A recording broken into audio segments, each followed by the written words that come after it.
listen to the word of God. And so let us all arise and let's give a clap offering to our living God as we welcome our beloved Bishop Evelyn to give us the word of God this morning. Thank you, Sis Nanagan mo. Hallelujah. Praise the Lord. Let's pray. Father, we honor you. You are great. You are so wonderful. Thank you for this beautiful day that you have given us, Lord, to come together to worship and glorify you. For this is the day that you have made for us. And it's our desire to be fed by your word. Lord, bless each and every one. Bless your word that we are about to hear this morning. Let your divine understanding and knowledge be upon each and every one so that we could grasp your word. Father, thank you. Bless your people. Bless each and every one, even those who are joining us online. Father, we pray, O God, to just speak to us, Lord, and give us your message. Father, thank you. Bless your people. Bless your word that we are about to hear. And give us your wisdom that we could be able to receive and understand the message that you want us to receive. Father, thank you. Use me as your mouthpiece, O God, for I know that I'm nothing without you. In Jesus' name, amen. Okay, let us sit down. Praise the Lord. Hallelujah. Good morning. Sabihin mo sa katabi mo, good morning. Baka wala pang bumati sa kanya. Hallelujah. Okay, so we praise God. We are happy because we are in the house of the Lord. Amen? Sino ang masaya na nandito siya sa bahay ng Panginoon? Oh, praise the Lord. Our brethren from tambourines, tambourine dancers, they have their separate session dyan po sa Kalinga Apaya Worship Hall natin. And of course, yung mga music coordinators, nandoon sila to guide them. Yeah? So that they have their lecture. And next month, mayroong second part of their tambourine symposium. And ang susunod na isi-separate natin sa after ng tambourine is the music ministry. Maganda din na may music symposium natin so that alam po natin, mas lalo tayong lumalim sa ating ministry, lalong-lalo na sa music na ito. Okay? So, antabayanan po ninyo ang susunod na kabanata. Kabanata ba? Announcement. Hallelujah! Praise the Lord! So, this morning, I would like us to read in Jeremiah chapter 7, verse 23. Kung may NLT na version, could you flash it? Of course, sa mga baguhan natin, you're welcome in the house of the Lord. I would like to personally welcome you in the house of God. May the Lord bless each and every one.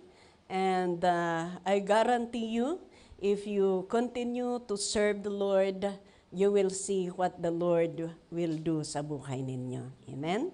So you are welcome in this sanctuary. Actually, sa mga hindi fix ang mga schedule nila, we have service dito po from Monday to Sunday. Monday po is we have jail ministry, Zoom, 9 o'clock. We have jail ministry service, Zoom, through Zoom. And I would like you to know, for your information, that we have 256 jail na binabible study po natin. Hallelujah. Kaya everyday po yun, 2 groups everyday. Yeah? Yung first group is 9 o'clock, then the other group is 10 o'clock. Kaya everyday po yun. So if you can come early, then you can come to join us in our jail ministry sa mga nagde-day off ng weekdays. And our service is 2 o'clock in the afternoon hanggang 4 o'clock. Yan po ang schedule natin. Everyday po yun. Yeah? Kaya palagi pong may tao dito. 24/7 na may tao dito. Kaya you can come early. You can come and join us with our breakfast. Yeah? You can come and join us in lunch if you like. Yeah? Kaya lalong-lalo na kung may bit-bit kayo. May bit-bit kayo man at wala, you just come. Amen? Because kung ano ang kakainin namin, yan ang kakainin natin lahat. Yan po ang mga transient natin. May transient po tayong dalawa lang po ang transient natin ngayon. And kung ano ang kakainin namin, yan ang kakainin natin lahat. Yan po. Okay, so let us now start our lesson this morning. It says here in Jeremiah chapter 7 verse 23. Ito po ang first verse natin. This is what I told them. Obey me and I will be your God. And you will be my people. Do everything as I say, and all will be well. Wow, ang ganda, no? Ito ang sinasabi ng Panginoon. Obey me, sabi niya. At kayo, and I will be your God. And you will be my people. Napakaganda, di ba? So, if you obey the Lord, He will be your God. And you will be His people. At ang karugtong dito, sabi niya, do everything as I say. Do everything. Hindi niya sinabi na, do what? Some. Do something. But do everything as I say, and all will be well. Yeah? May testimonyo yung isang kapatid natin na Saturday group kahapon. Sabi niya, I thank the Lord because I learned to obey God. Sabi niya. At itong Mr. Tino at Uwan, yeah, na grabing dumaan sa nasyon natin. We praise God because God had protected us and my family. And I saw, sabi niya, nakita ko at nakita namin yung talagang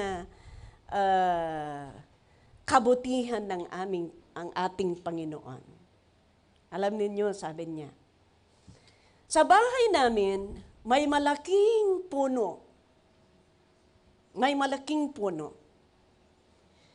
Yung bahay namin, ang tatay at nanay namin, nakaseparate kung saan sila nakatira doon sa kubo-kubo.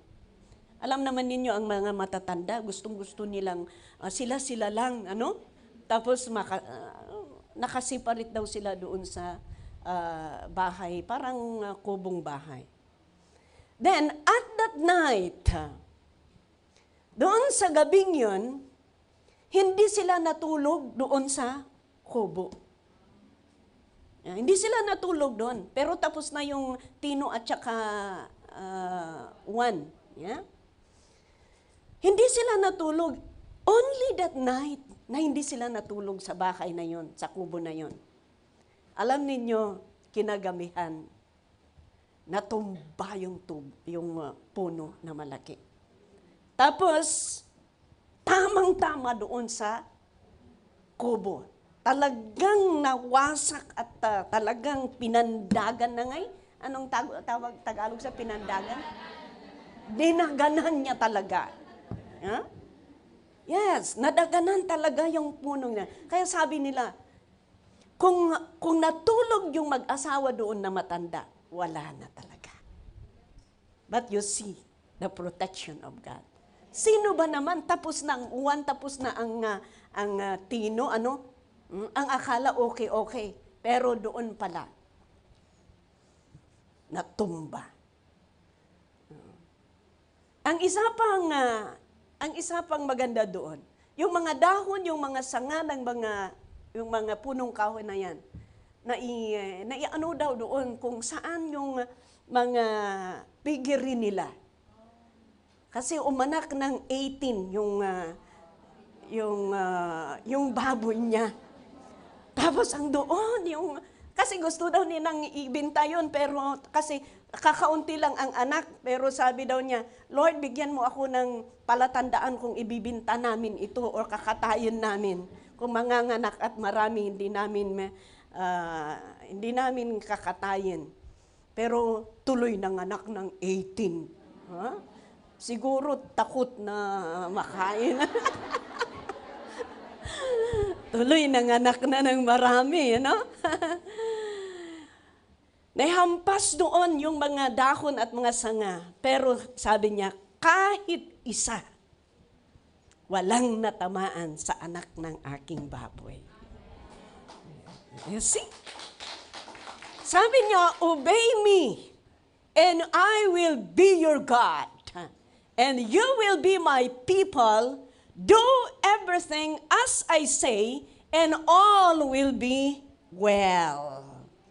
Hallelujah. Even just this verse alone, you could see the power of obedience. Napaka-powerful. Because if you obey, then He will be your God, and you will be His people, and everything will be all right. That is the promise of the Word of God. That's why, in connection, in contradict, dito po sa ating papag-aralan, that was entitled, The Danger of Refusing God's Command. Yan. Kung i-refuse natin ang command ng ating Panginoon, marami pong mangyayari. Kaya tingnan natin para makita natin kanina na if you do everything, then everything will be well. Then if you obey, sabi niya sa verse na ano natin, then if you obey, He will be your God. And you will be His people. And everything will be all right. But if you refuse God's command and you doesn't do it, then let us see what will be the consequence of it. Let us just go to example. Punta na lang tayo sa example para mas madali. Sino ang nakakaalam sa inyo yung asawa ni Lot? Sino ang pangalan?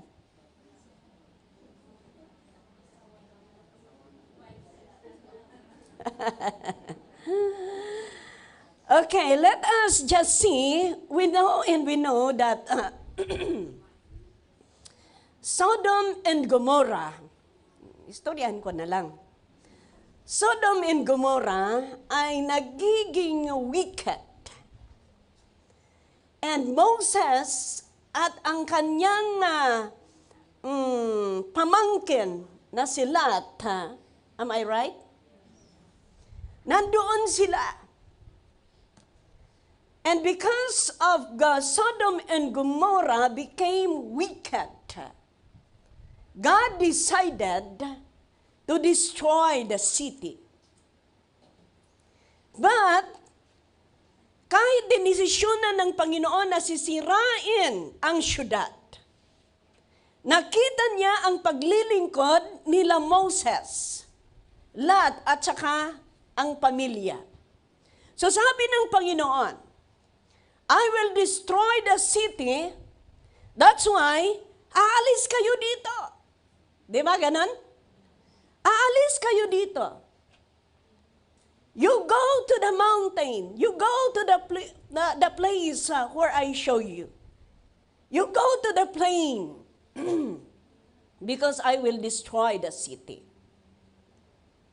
And the instruction is, can you flash it in Genesis chapter 19? Okay? Ito. When they were safely out of the city, one of the angels ordered, sabi yung anghel, run for your lives and don't look back or stop anywhere in the valley. Escape to the mountains or you will be swept away. Yan. So ang command dito is, run for your lives. And don't look back. Ano ang, huwag kayong lumingon. Oh, tama, yung lumingon, hindi bumalik.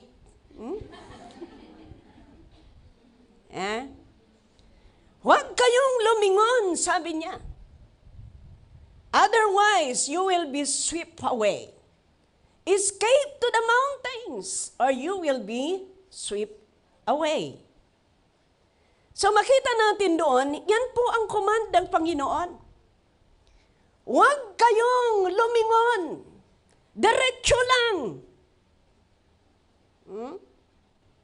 Run for your lives. This is for your own good, so that you will not be destroyed, so that you will not be burned. You need to run for your lives. Do not stop anywhere in the valley. Escape to the mountains, or you will be swept away. So we could see in here that there is a specific mountain na dapat nilang puntahan. At sabi nila, don't look back. Lumingon ka nga, anong makita mo sa likod mo? Nang nakita mo, kung talagang lumingon kayo, sino ang makita ninyo? Anong makita ninyo? Likod. Likod ng tao dapat, di ba? Yan. Pero ano ang nangyari? Ano ang nangyari? Tingnan natin sa verse 26. Tama ba? Verse 26. Sabi niya dito, but Lot's wife looked back as she was following behind him, and she turned into a pillar of salt. Itong asawa ni Lot, lumingon siya. Lumingon siya. Ano ang nangyari? He turned into a pillar of salt. Ah. You know, her refusal to obey cost her life as she turned in Lot's wife. Ano ang nangyari sa kanya? He looked back. Ito ang nag-cause sa kanya na she turned into a pillar of salt. Yeah? Tingnan ninyo ang kabayaran ng disobedience. Yeah? Kabayaran ng disobedience. So, we could see in here that looking back, alam ninyo kasi ang paglingon sa Sodom and Gomorrah. Yeah? It means longing for worldly life and possessions in the sinful city. Nililingon niya ang asawa ni Lot. She is longing for the worldly life. Yung mga kayamanan, mga makamundong buhay doon sa Sodom and Gomorrah. Kaya, mga kaibigan, ang mensahe nito is looking back or backsliding or warning against apostasy. Warning against apostasy. Pagtatalikod. Kaya mahirap po ang tumalikod. And you know, she became a pillar of salt. And this time, she became a memorial for the preservation of evil. Alam niyo yung pillar of salt na yan, nakatayo yan, facing the Dead Sea. Tinatanaw niya yung Dead Sea. And this time, yung Dead Sea na yan, walang mabubuhay. Walang mabubuhay sa sea na yan.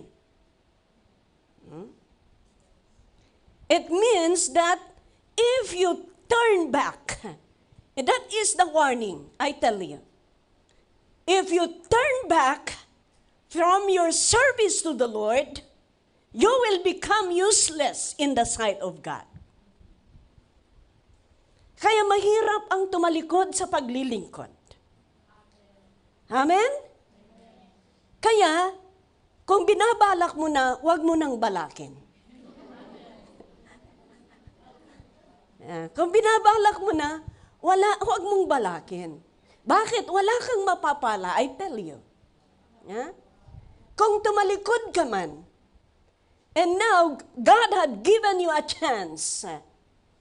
Magpasalamat ka because yung time na tumalikod ka, hindi dumating ang Panginoon sa buhay mo. Noong tumalikod ka, hindi kinuha ng Panginoon ang buhay mo.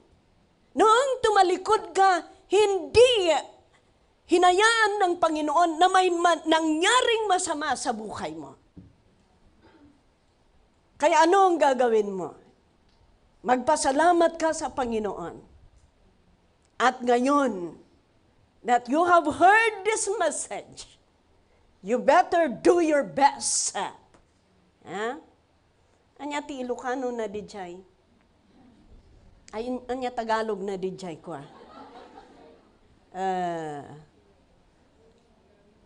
Ano yun?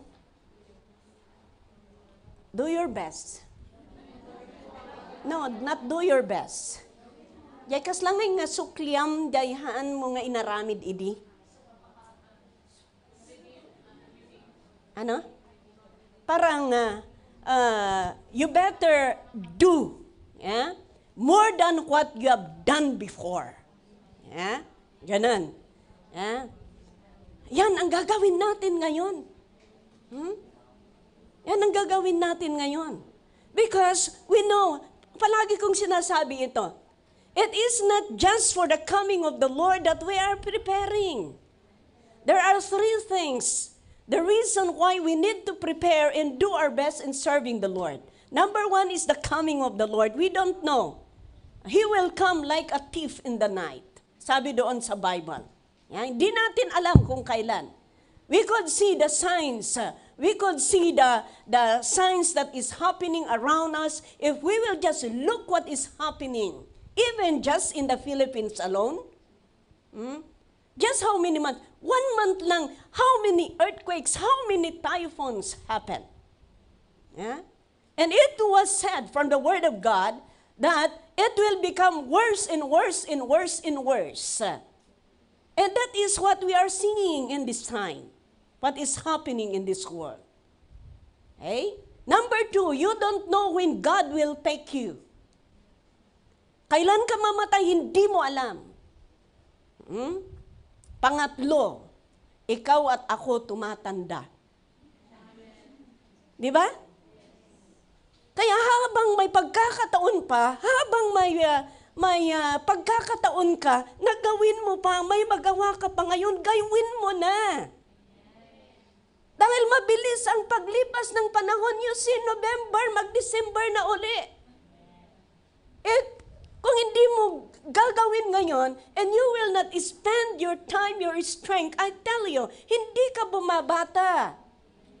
Tumatanda tayo. Amen?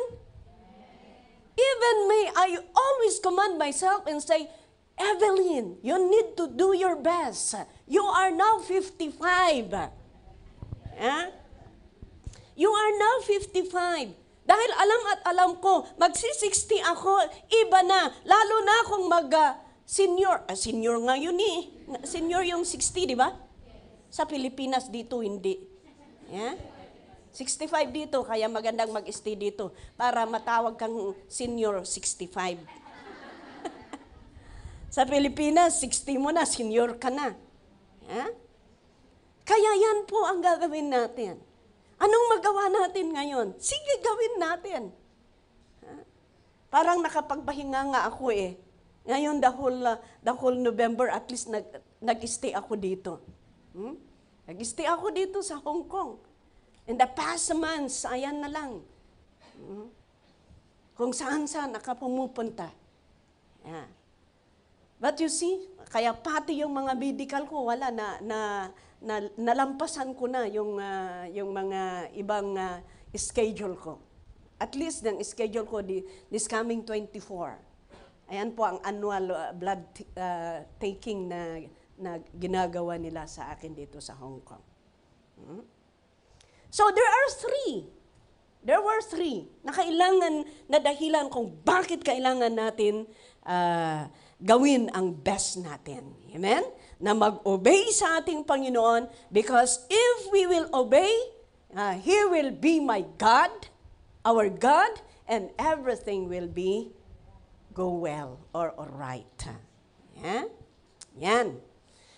Okay, so nakita natin si asawa ni Lot dito. Hindi po maganda ang resulta ng kanyang buhay. Why? Because she disobeyed the command of the Lord. And even this time, the trumpet of God is saying, run to the mountain. Save your life. Yeah?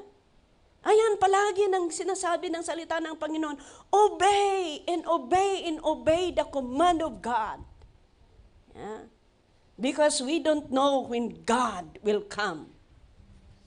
Ang napakaganda na madadatnan tayo ng Panginoon na handang-handa sa ating paglilingkod sa Panginoon. Amen? Amen! Hallelujah! Kaya sabihin mo sa katabi mo, itutuloy mo ang ministry mo. Huwag ka nang magplano. Kamo.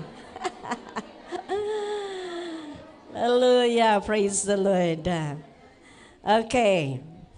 Another thing na makita natin dito na example na nag-disobey sa command ng ating Panginoon is Nadab and Abihu. Okay? Bakit Pastor Asa? Meron. Okay. Nadab and Abihu were commanded to use only a sacred fire taken from the brazen altar in the tabernacle courtyard,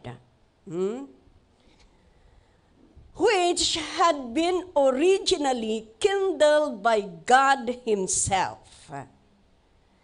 Alam ninyo, sila Nadab and Abihu, they were commanded na pasgudan, sindihan ang altar, okay? Ang altar, sacred altar, doon po, kukuha sila ng apoy, doon po sa, alam niyo sa tabernacle kasi, outside, doon sa courtyard ng tabernacle, may brazen kwan doon na talagang patuloy yan na umaapoy. The command is, doon sila kukuha. Pero, ang nangyari, ang ginawa nila is, anong ginawa nila? Sinindihan nila ng sarili nila.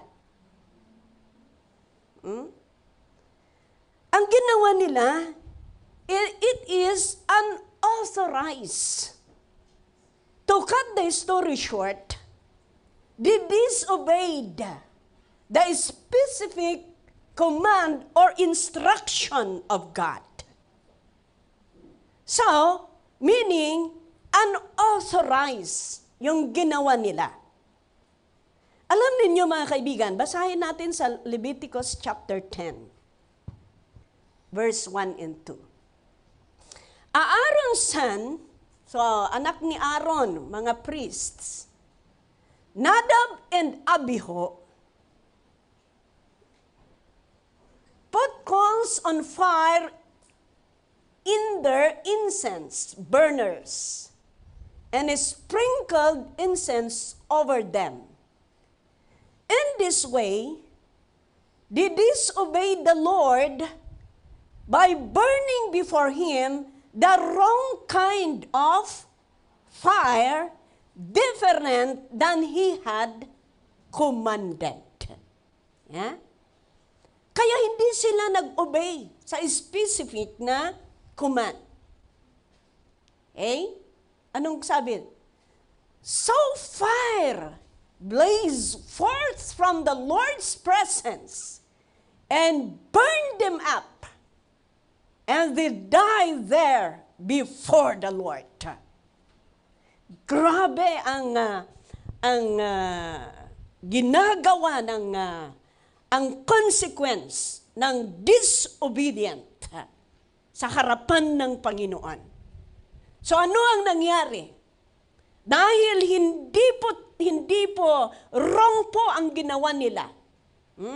Dapat kukuha sila doon sa blessing fire doon sa labas, courtyard. Yeah? Then, yan ang sisindi nila. Pero ang ginawa nila, sinindihan nila ang sarili nila. Ibig sabihin, they did not obey the command of the Lord, but what they did is, they follow their will. Kung ano ang gusto nila, yan ang ginawa nila. Yan po ang mahirap. Kaya, it's good for us to really walk in line to the will of the Lord if we want to walk or do perfectly the command of God in our lives. Kaya anong nangyari? Umapoy. Anong sabi doon sa verse 2? Yeah? Kahit kunin ninyo ang NIV. Anong sabi doon sa verse 2? So fire came out from the presence of the Lord and consumed them. Grabe, ano? And they died before the Lord. Kaya the best that we could do is gagawin natin in accordance to the will of God. Amen? Kaya doon sa Leviticus chapter 10, verse 10 to 11. Anong sabi doon? So that you can distinguish the holy and the common, between the unclean and the clean. Verse 11. And so you can teach the Israelites all the decrees the Lord has given them through Moses. Kaya yan ang sabi ng Panginoon, dapat ninyong malaman kung ano ang sagrado o hindi, alin ang mga malinis or marumi. Yan. At lahat ng iuutos, ang lahat ng ito ay iuutos ni Moses na dapat ninyong ituro sa sambayanang free believers. Parang ganun, ano? Parang ganun. Kasi tayo ang nandito ngayon, wala na yung mga Israelite, di ba? Ayan. Tayo na ang spiritual Israelite. Kaya napakahalaga po, it is very, very important na very strict ang pag-obey natin sa pag-worship natin sa Panginoon. Amen? That's the reason why, sabi ko nga na there will be a time that there will be a music symposium. That's why we are trying to although we are not perfect, we are not perfect, but we are trying to do our best to follow. To follow. Kaya sabi nila, karamihan, sabi nila, alam niyo maraming umaalis sa free believers? The reason is, stricto daw tayo. Stricto daw tayo. Lahat ng lahat. Lahat ng lahat. But we praise the Lord, aanhin mo ang marami kung pupunta naman sila sa impyerno. Kaya kahit kaunti, basta ang importante, sigurado sana na sumusunod sa Panginoon. And because our goal is everybody will go to heaven. That's why we are trying our best, collectively and personally. We are trying our best to obey the Word of God. Maliban na lang talaga yung hindi natin kayang gawin. Or maliban lang ng kung minsan mayroong yung hindi natin namamalayan, nagkakasala tayo. Pero sana, sa pagbigay na ni Lord ng grades natin, kahit man lang pumasa ng 75. Imalay mo kung may ganun din, may grado tayo. Kasi aaminin man natin at hindi tayo perfect. Pero ang maganda, wag naman natin wag nating abusuhin. Kung alam natin nagkasala tayo, the best that we could do, magbakong baba na lang. Wag natin ipaglalaban ang kasalanan. Amen. And I believe that God have compassion on us and He will forgive us. Ayan. Pero kung patigasin natin ang ulo natin, wala. Mahirap. Kaya ganun po. We need to be strict. Kaya sabi, ayan na, tamborin na symposium ngayon. Kaya sabi ko, okay, first part ang gagawin ninyo ngayon. First part, lahat ng nagda-dance, you go and listen to the lecture. So that you will know what you are doing. Ay, kini-kini kayo dita. Sa baligayang ti pagkinkinyan nyo. Kung minsan you keep on dancing and you don't know the meaning what you are doing. Isn't it? You need to know what you are doing so that you could apply it and it will become effectively. Amen? Para magawa at matupad kung ano ang dahilan kung bakit ka nagda-dance dyan. Hindi dahil maraming nanonood. Ganon. Kaya you need to go and listen to the lecture. Then second part, ayan, pagda-dance na. Kailangan na i-equip natin ang mga dancers natin. Especially this time. We need to be strict in everything that we are doing. You know why? Kasi kung gagaanin natin ang ginagawa natin, alam niyo, madaling pumasok ang kaaway. Kung hindi tayo magiging matatag at hindi deeper ang pagkaalam natin sa ating ginagawa.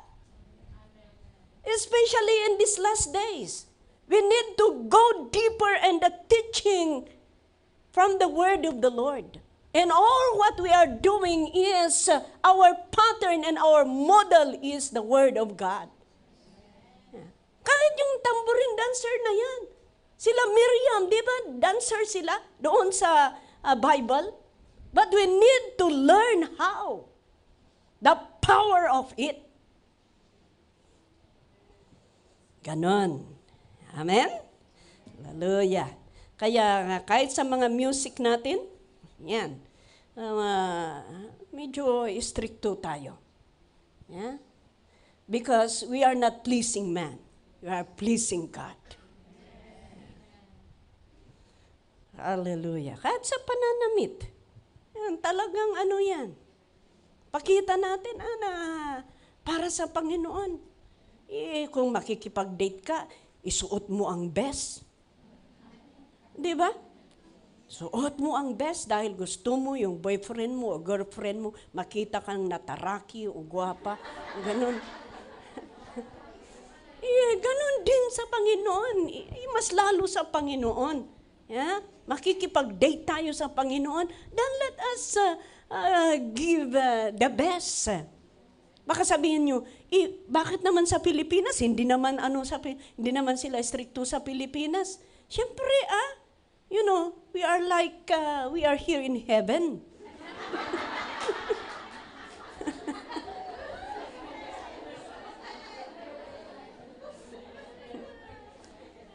Sa Pilipinas, kahit gusto nilang magsuot, wala silang pangbili.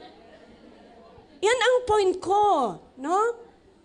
Kahit gusto nilang bumili, wala silang pambili, kaya hindi natin po pwedeng, kailangang magsandal ka, kailangang maganda ang damit mo. Hindi yan ang gagawin natin kung doon. Yan lang ba ang makakahadlang sa paglingkod nila sa Panginoon? We need to understand. Tayo dito, may pera kayo, may sweldo kayo. Tapos sasabihin ninyo, wala akong pambili. Oh, shame on you. Mamaya sasabihin ni Lord, sige, alisin ko ng trabaho mo. At wala ka na talagang pambili. Let us give the best for the Lord. Amen? And I believe that if we will do it with all our heart, God will be pleased and He will bless us. Amen? Hallelujah. Kaya, marami namang tigpa $5 dyan. Di ba? Badok to pa ikat nalakati daduma lang. Hallelujah. Because you are giving me the best. Hindi naman ako kumihiling sa inyo. Kailanman. You know? You see, I am more than 20 years here in Hong Kong. Napakinggan ba ninyo ako na humingi sa inyo? Kayo ang nagbibigay. Sa ludsudin yung tupay no anya ti size ko, hangko ibagbaga. Tinatanong ninyo kung ano ang size ko, hindi ko sinasabi sa inyo. 22 years na ako dito sa Hong Kong. Kahit saan ako pumupunta. Because I know that God can provide. Sabi ni idinto pa noong pumunta ako sa Malaysia. Noon. Hindi ngayon. Iba na ngayon. Punta ako sa Malaysia. Rinibyok ko yung isang member doon. Kasi hindi naman maganda ang kanyang ginagawa. Alam niyo yung sabi niya, ikakuman ni pastor iti love gift ng haan. Kunana. Bigyan niya daw sana ako ng love gift ko. Pero dahil rinibyok ko, hindi na daw.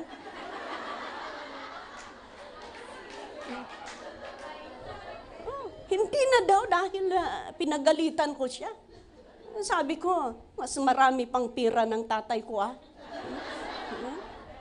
Yes. Mabalin nga paturugan ni Apo Diyos ken ka. Sika. Kat kunana ikam dayta. Kunana. God can do that. God can do that. That's why I am proud to see it, to say it publicly. Dahil alam ninyo yan.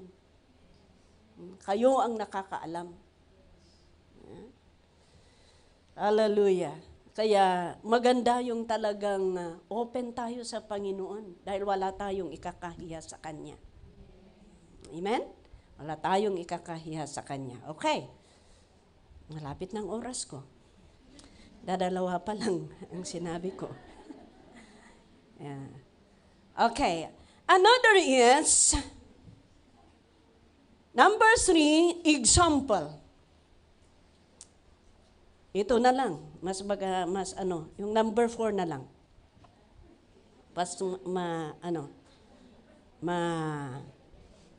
Mas short.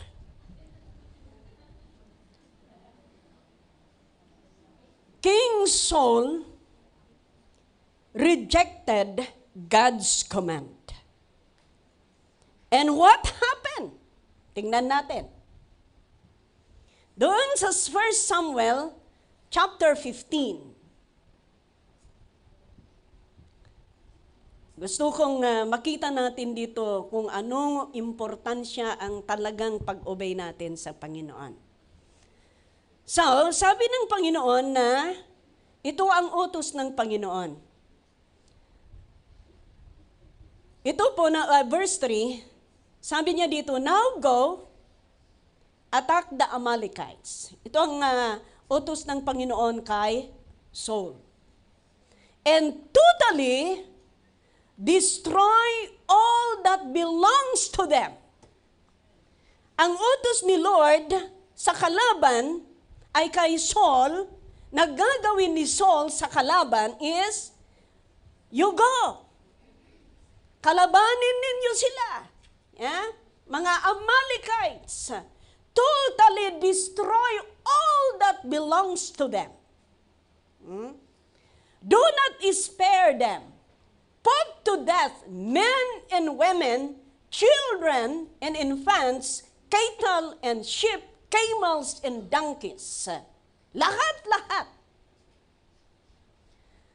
So Saul summoned the men and mustered them at Telaim. 200,000 foot soldiers and 10,000 from Judah. You just imagine ang karami nila. So when Saul went to the city of Amalek and set an ambush in the raven. Next. Then he said to the Kenites, "Go away, leave the Amalekites, so that I do not destroy you along with them. For you should kindness to all the Israelites when they came up out of Egypt."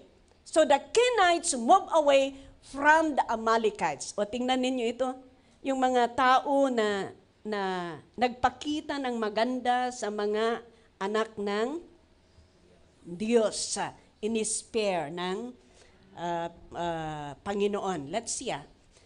Then, tama ba? Then Saul attacked the Amalekites all the way from Havilah to Shur, near the eastern border of Egypt. Next verse. He took Agag, king of the Amalekites, alive. And all his people he totally destroyed with the sword. So anong ginawa ni Saul? Inisper niya si Agag, yung hari ng Amalekites. But Saul in the army spared Agag the best of the sheep and cattle, the fat calves and lambs, everything that was good. Yung mga matataba. Na-spare sila. Maganda pa lang taba kagaya ko.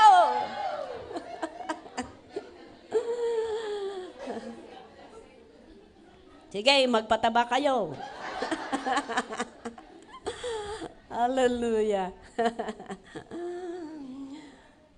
Okay, everything that was good, this they were unwilling to destroy completely. But everything that was despised and weak, they totally destroyed. Mag-ingat kayong mapapayat. Then the word of the Lord came to Samuel. Samuel is the prophet of God on that time. The prophet, ang propeta noon, diretso ang Panginoon na nakikiusap sa kanya. Sa kanila. Okay. On that time, si Samuel ang propeta.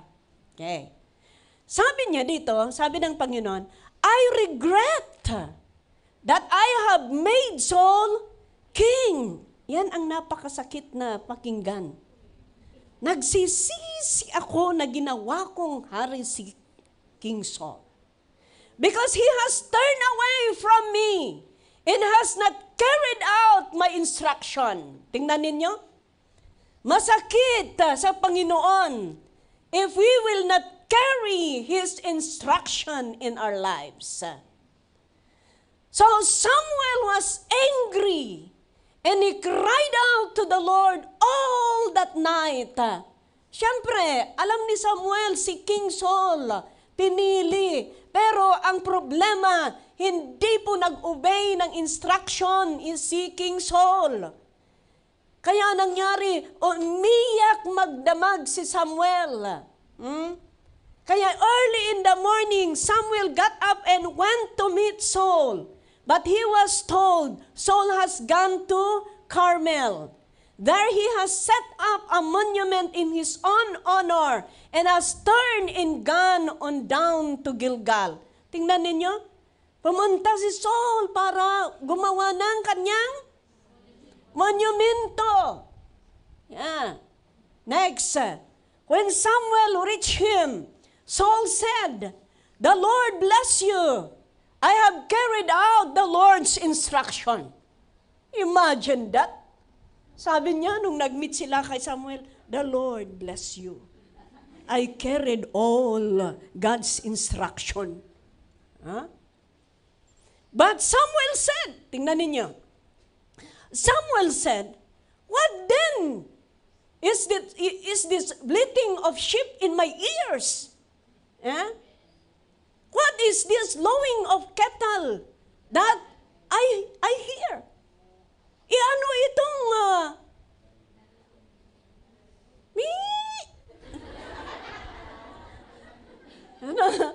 ano itong naririnig ko?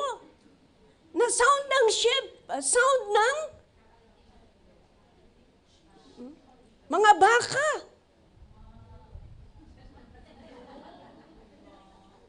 Mo.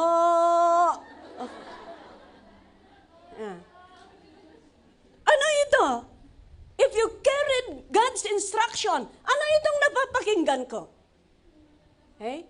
The command is all you destroy all. From the king, all the people. Men and women, children, infants, and all animals. That is the instruction. Bakit mayroon pang nagmimi?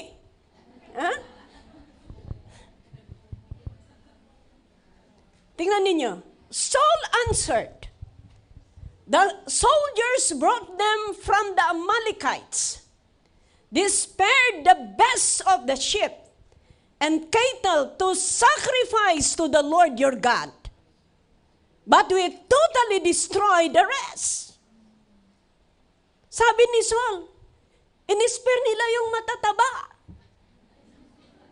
Yung mga best. Sabi niya, para maisakripisyo to the Lord your God. Sa Diyos mo. Pero sinira namin, we destroyed totally the rest. Parang maganda naman ang intention. Pero hindi yan ang command.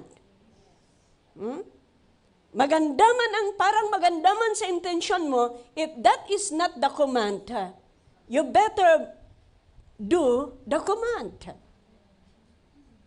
Anong nangyari? Enough! Samuel said to Saul, let me tell you what the Lord said to me last night. Di ba? Umiyak at nanalangin si Samuel for the whole night regarding sa pag-reject ng Panginoon. Tell me, Saul replied. Samuel said, although you were once small in your own eyes, kahit sa tingin mo sa sarili mo, ikaw ang pinakamaliit. Did you not become the head of the tribes of Israel?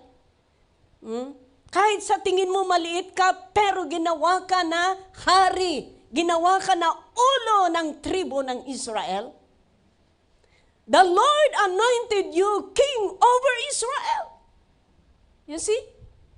Inanoint ka ng Panginoon. And He sent you on a mission saying, go and completely destroy those wicked people, the Amalekites, wage war against them until you have wiped them out. Yan ang command. Why did you not obey the Lord? Bakit hindi mo sinunod ang Panginoon? Why did you pounce on the plunder and do evil in the eyes of the Lord? Bakit hindi mo tinupad? Bakit may pinili ka? Bakit may tinira ka? Dahilan ba na matataba sila? Panunutom jay, agsit-sit-sit nga taba. Kung iba-barbecue mo, pakay-bladen da kamot lang ijay. So nga ko na adajay inaramid, mayroon yung pinalamid, ginawa yung mga Pilipino, nasabi daw yung baboy, December na naman. Tingin na tingin sa akin na naman itong mga tao. Tapos kung makaka-high blood sila, ako ang sisihin nila.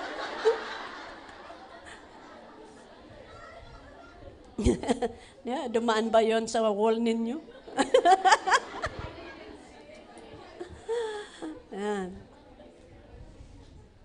Okay, tuloy natin. Patalastas lang yun. But I did obey the Lord.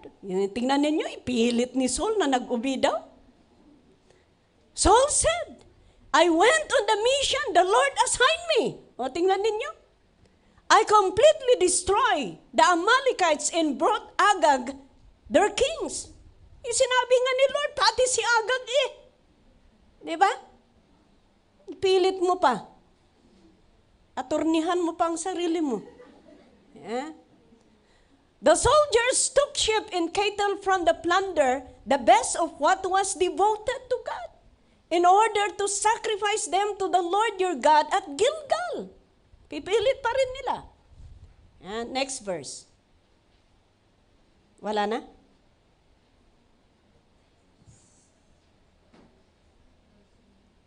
Okay. But Samuel replied, does the Lord delight in burnt offerings and sacrifices as much as in obeying the Lord? Dito niya sinabi, yung kasabihan, to obey is better than sacrifice, and to heed is better than the fat of rams. Next verse. 23. For rebellion is like the sin of divination, and arrogance like the evil of idolatry. Ito na. Because you have rejected the word of the Lord, He has rejected you as a king. Hindi nag-obey, but he refused to obey the word of God. He rejected the word of God. That's why, ano ang resulta? Siya din ay na-reject as a king. Tingnan ninyo. Napakahirap po, mga kaibigan, kung hindi natin sundin kung ano ang utos ng ating Panginoon. In Samuel chapter 31, verse 1, Samuel chapter 31. Now the Philistines fought against Israel. The Israel fled before them, and many fell dead on Mount Gilboa.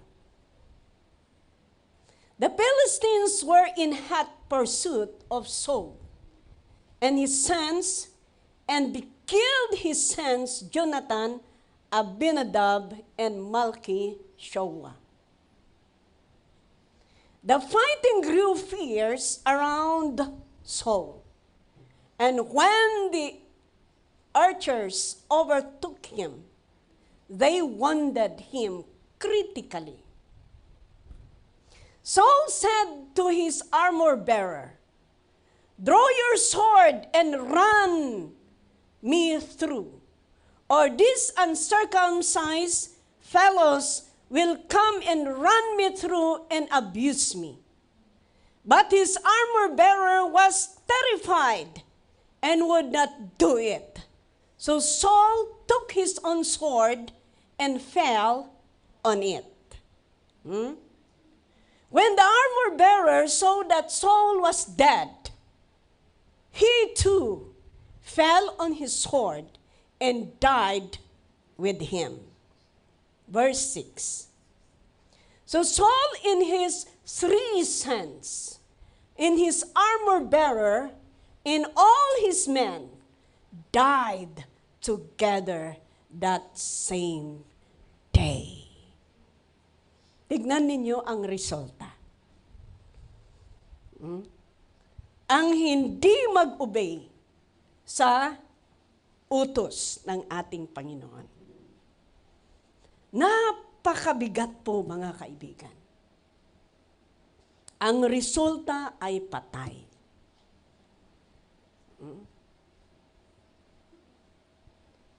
Spiritually speaking, alam ninyo, doon sa Old Testament, talagang literal ang gubat. Literal ang patayan. Ngipin sa ngipin. Sword to sword. That's why, physically, mamamatay ang tao. Pero ngayon, hindi man physical ang pagkamatay ng tao, if he or he will disobey the instruction of God. But spiritually. And if spiritually, magiging mamatay spiritually, I tell you, hindi din malapit na susunod physically. You know why? Because kung wala ng protection ng Panginoon, kung dati hinaharap mo ang Panginoon, that's why He is protecting you. You are obeying His instruction. And now, because you turn back from God's command, at ginawa mo kung ano ang gusto mo, or iba na ang ginawa mo, sumuway ka na sa instruction ng Panginoon, ibig sabihin, tumalikod ka sa Kanya. Ano ang haharapin mo? Ano ang haharap sa'yo? Of course, if you turn back from God, then sinong haharap sa'yo? Ang kaaway. At ang trabaho ng kaaway is, John chapter 10 verse 10, sabi doon, na ang kaaway, their major mission, ang pinaka-mission nila is to kill, to destroy, and to steal. So negative. But if you remember our first verse kanina, sabi ng Panginoon, if you obey me, I will be your God. You will be my people. And everything will be all right. Ayan. Give this command. Obey me, and I will be your God. And you will be my people. Walk in obedience to all I command you, that it may go well with you. Amen. Amen? Kaya makita po natin dito na I always go back sa palagi kong sinasabi, kailanman walang malulugi sa tunay na pagsunod sa Panginoon. Kailanman walang malulugi sa tunay na paglilingkod sa Panginoon. Kaya mga kapatid, mga kaibigan, let's continue to obey the Lord. Baka ang katanungan ninyo, kasabihin ninyo, Bishop, hindi naman ako perfect. Sinasabi mo naman, Bishop, na no one is perfect. Paano? May time na talagang magkamali ako. Magkasala ako. Dahil tao, anong sabi niya? Ako'y tao lamang. Di ba? Yan ang rason natin. Ako'y tao lamang. Yes, I'm agree. Agree ako na we are not perfect. Okay? Agree ako na we are not perfect. We thank the Lord because at this time is yung sinasabi nila na dispensation of grace. Dispensation of grace, grasya na ang umiiral. Grasya ng Panginoon. Kaya kung matatandaan ninyo, ganito. Kahit magkasala tayo, hindi tayo mamamatay kaagad. Physically. Noon, kung magkasala sila, talagang patay. Ganun. Napag-aralan natin. Ang iba, kung magkasala sila, mapuputol ang kamay. Kung magnanakaw, mapuputol ang kamay. Ganun. But this time, kahit may pagkukulang tayo, hindi tayo namamatay kaagad. Why? Because of the grace of God. But remember, may hangganan. May hangganan ang awa ng Diyos. Isa pa. Isa pa. Mapalad ka kung nagkamali ka, hindi kinuha kaagad ng Panginoon ang buhay mo. Kaya, mapalad ka kung may pagkakataon ka pang magsisi. Mapalad ka kung nagkasala ka ay wala pang nangyayari sa buhay mo. Mapalad ka kung ikaw ay nagkasala at pwede ka pang nakagising ng kinaumagahan. Mapalad ka. But anytime accident just happen, anytime God can take back our life, anytime. Kaya, the best, ito ang advice ko. The best na gagawin natin, mga kaibigan, as I said a while back, inaamin ko at naniniwala ako, bawat isa sa atin, mayroon tayong pagkukulang. Kahit nga lumalakad tayo dyan, kung may nakita tayo, di ba? Nagkasala tayo. Alam niyo ang the best na gagawin natin? We praise the Lord because we know that our God is a forgiving God. Our God is a merciful God. Kaya ang gawin natin, kung magkasala tayo, kung niya tinailawan, Tagalog. Kung nagkamali tayo, yeah? The best thing that we could do is, yung quick, yeah? Let us confess and repent immediately. Sabihin natin, Lord, patawarin mo ako. Nagkamali po ako, Panginoon. Ganun ang gawin natin. Then continue to do the will of the Lord. Because sa paggawa natin, sa kagustuhan ng Panginoon, yan ang nakakatulong sa atin para mas lalo tayong magiging firm sa ating paglilingkod. Dahil kung wala kang ginagawa para sa Panginoon, I tell you, walang makakatulong sa iyo na mas lalong tumindig sa inyong paglilingkod sa Panginoon. Ayan.